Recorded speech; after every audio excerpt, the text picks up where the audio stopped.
Assalamualaikum warahmatullahi wabarakatuh. Halo teman-teman, selamat pagi. Udah siap belajar sejarah? Tentunya siap dong.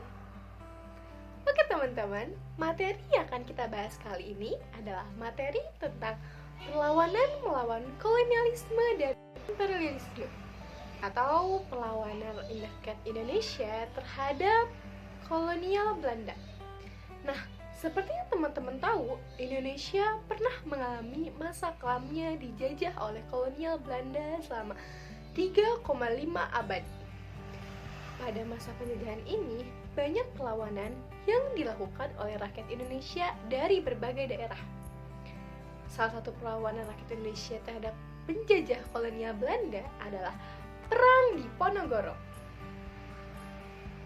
Perang Diponegoro atau Perang Jawa merupakan perang besar dan berlangsung selama 5 tahun, dari tahun 1825 sampai dengan 1830, yang dilatar belakangi oleh kebencian rakyat Jawa terhadap Belanda atas penindasan yang terjadi di tanah Jawa.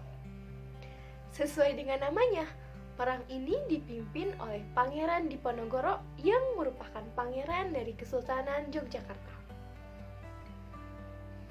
Dalam sejarahnya, sejak kedatangan Marsekal Herman William Daendels di Batavia, pengaruh kolonial Belanda semakin kentara di Pulau Jawa, khususnya Keraton Yogyakarta, di mana Daendels mengubah etika dan tata upacara yang menyebabkan terjadinya kebencian dari pihak Keraton Jawa. Ia memaksa pihak Keraton Yogyakarta untuk memberinya akses terhadap sumber daya alam dan manusia dengan menggerakkan kekuasaan militernya. Setelah Sri Sultan Hamengkubuwono V wafat, Presiden Yogyakarta Jongher Anthony Hendrik Swissert banyak mencampuri urusan kekuasaan keraton, di mana banyak kebijakan sepihak yang dimuluskan olehnya. Saat itu, Pangeran Diponegoro yang menjabar sebagai wali raja tidak tahan dengan kehadiran Belanda di Keraton Yogyakarta, yang akhirnya ia memilih untuk kembali ke kediamannya di Tegarejo. Pada pertengahan bulan Mei 1825, Swissert memutuskan untuk memperbaiki jalan-jalan kecil di sekitar Yogyakarta. Namun, pembangunan jalan yang awalnya dari Yogyakarta ke Magaleng melewati Mutialan dibelokkan melewati pagar sebelah timur Tegarejo, dan Belanda memasang patok-patok perbaikan jalan di sepanjang makam leluhur Pangeran Diponegoro.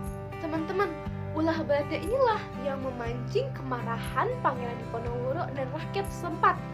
Akhirnya, Pangeran Diponegoro mengganti patok-patok tersebut dengan tombak sebagai tanda pernyataan perang terhadap Belanda. Pangeran Diponegoro melancarkan strategi perlawanan Belanda selama 5 tahun. Ia menggunakan taktik gerilya dengan melakukan pengelabuan, serangan kilat, dan pengepungan tak terlihat. Sedangkan untuk melawan dan mengalahkan pasukan Diponegoro, Belanda yang dipimpin oleh Jenderal Hendrik de Kock menerapkan strategi benteng stelsel, yaitu dengan mendirikan benteng di setiap daerah yang dikuasai dan dihubungkan dengan jalan komunikasi serta pergerakan pasukan. Pada akhirnya, strategi benteng stelsel ini berhasil memecah pasukan lawan sehingga lebih mudah untuk dikalahkan.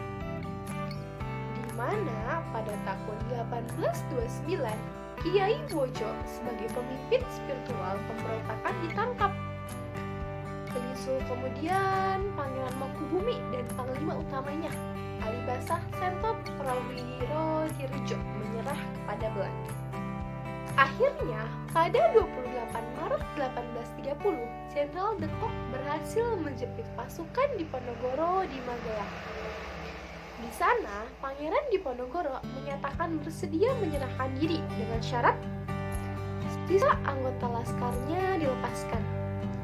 Oleh karena itu, Pangeran Diponegoro ditangkap dan diasingkan ke Manado, lalu dipindahkan ke Makassar hingga wafat di benteng Rotterdam pada 8 Januari 1855. Nah teman-teman, kesimpulannya, Perang Diponegoro merupakan salah satu pertempuran terbesar yang pernah dialami oleh Belanda selama masa pendudukannya di Nusantara. Akibat perang ini, penduduk Jawa yang tewas mencapai 200.000 jiwa, sedangkan korban tewas di pihak Belanda berjumlah 800 tentara Belanda dan 700 serdadu pribumi. Teman-teman, itu dia perlawanan rakyat Jawa terhadap kolonialisme Belanda. Sekian dari saya. Wassalamualaikum warahmatullahi wabarakatuh. Sampai jumpa.